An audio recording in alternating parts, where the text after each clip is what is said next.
Baal, o demônio mais temido da Bíblia, o falso Deus, o príncipe dos demônios, o senhor das moscas, o demônio que enganou e engana multidões de pessoas até hoje, que enganou até o povo do Deus de Israel. Reis caíram na sua enganação, e assim caindo sobre eles a ira e a justiça de Deus, com cultos inimagináveis, sombrios e cruéis, que envolvia sacrifícios de pessoas, mutilações, orgias e crianças sendo queimadas vivas. O demônio que enganou e ganhou multidões, que foi se adaptando aos tempos, aos costumes, aos povos, com o objetivo de relativizar a moral e desvirtuar o homem, os levando à idolatria e aos pecados, sendo o demônio mais citado da Bíblia pelo seu poder de enganação, citado até por Jesus, o Filho do Deus vivo. Para entendermos melhor esse tema, temos que entender todo o contexto. Deus escolheu um homem, Abraão, cujos seus descendentes formariam uma grande nação, os israelitas, e desse povo sairia o Salvador do mundo, Jesus. Os israelitas foram guiados por Deus até a terra prometida, mas ao chegarem lá, essa terra já era habitada pelos cananeus e filisteus. Esses povos eram pagãos, que idolatravam e cultuavam vários deuses, e dentre eles o mais cultuado era Baal. O significado da palavra Baal é senhor ou possuidor. Era representado por touros, ou a figura de uma estátua, metade touro, metade homem. Era o deus da fertilidade, da chuva, das tempestades e da guerra, ou seja, responsável pelo que se tinha de mais essencial e vital para uma sociedade naquela época. Por isso ganhou tantos seguidores e adoradores. A Bíblia não cita qual é o demônio associado a ele, mas ele é diretamente associado a Satanás. Na Bíblia, Baal é frequentemente descrito como um deus falso, que os israelitas foram proibidos de adorar. Em várias passagens, a Bíblia descreve como os israelitas se desviaram da adoração a Deus e passaram a adorar Baal, mencionado como um símbolo do mal. É também identificado como o demônio Belzebu. Esse nome é uma das variações ou adaptações que seu nome teve ao longo do tempo. Belzebu é mencionado na Bíblia como o príncipe dos demônios, ou o senhor das moscas, o que pode ser uma referência ao fato que as moscas eram associadas à impureza e à morte, sendo uma referência ao seu papel como um demônio maligno e corruptor. As moscas são vistas como criaturas impuras e perigosas. O culto a Baal era um dos mais pecaminosos de todas as religiões já feitas pelo homem. E uma das formas de cultuá-lo era queimando crianças em estátuas, metade touro, metade homem. Colocavam fogo na barriga da estátua e quando as mãos atingiam uma temperatura extremamente quente, o bebê era colocado nas mãos ardentes de Baal. Enquanto a criança estava sendo queimada viva, os fiéis se envolviam em relações sexuais com múltiplos parceiros, na esperança de atrair Baal para trazer chuvas que dariam vida para suas culturas, jardins e pomares. Esses atos geravam muitas gravidez indesejadas, que por sua vez essas crianças também eram sacrificadas. As crianças eram escolhidas com base em sua pureza e inocência. Acreditava-se que elas eram mais aceitáveis aos deuses do que os adultos.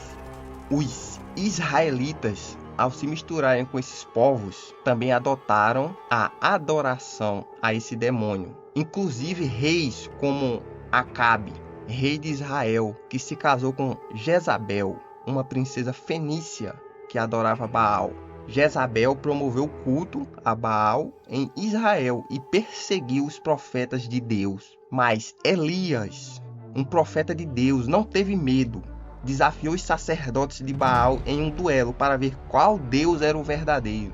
O duelo foi realizado no Monte Carmelo e os sacerdotes de Baal foram convidados a orar para que ele enviasse fogo do céu para consumir um altar que eles haviam construído. Os sacerdotes de Baal oraram por horas, mas nenhum fogo desceu do céu. Elias então se aproximou do altar e orou a Deus. Imediatamente o fogo desceu do céu e consumiu o altar, a lenha, as pedras e até mesmo a água que havia sido derramada no chão. O povo ficou impressionado com o que viu e exclamou: "Ó Senhor é Deus! O Senhor é Deus!" Elias então ordenou que o povo de Israel derrubasse os altares de Baal e matasse seus sacerdotes. E o povo fez. Porém, os atos de injustiça e idolatria escolhido e praticado pelo povo teve consequências desastrosas para Israel. Baal representa o mal, a idolatria e a corrupção, enquanto Deus representa o bem, a verdade e a justiça, como descrito em Juízes 2:11. Então o povo de Israel pecou contra Deus, o Senhor, adorando os deuses dos cananeus. Eles deixaram de adorar ao Senhor, o Deus dos seus antepassados, que os havia tirado do Egito, começaram a seguir outros deuses, os deuses dos povos que viviam ao seu redor. Eles adoraram esses deuses e assim fizeram o Senhor ficar muito irado. Abandonaram a Deus, o Senhor, e adoraram a Baal e Astarote. O Senhor ficou muito irado com o povo de Israel e deixou que eles fossem atacados e roubados por povos vizinhos.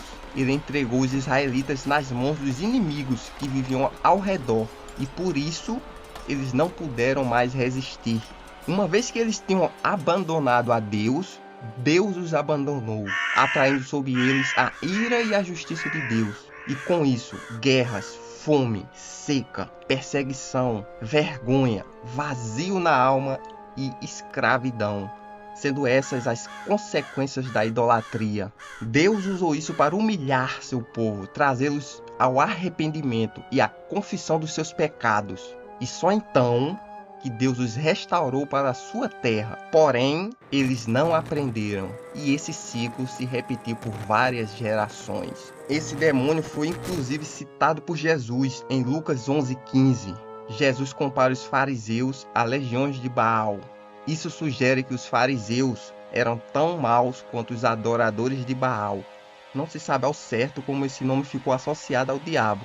Isso talvez terá acontecido porque Baal era o principal deus falso adorado pelos israelitas durante muito tempo, e o diabo é o principal adversário de Deus, que quer ser adorado como um deus.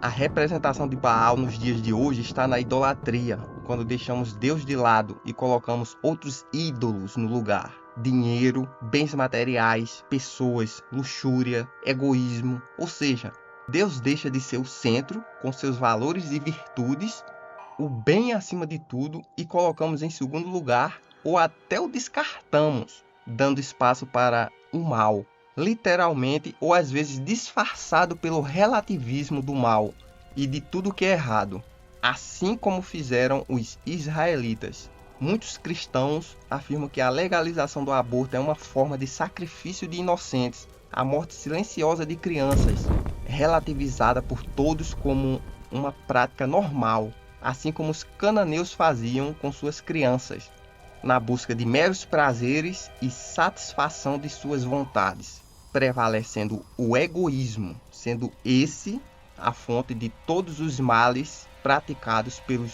humanos. Gostou do vídeo? Deixe seu like e, se gosta de conteúdos como esse, inscreva-se e ative as notificações para não perder os próximos mistérios.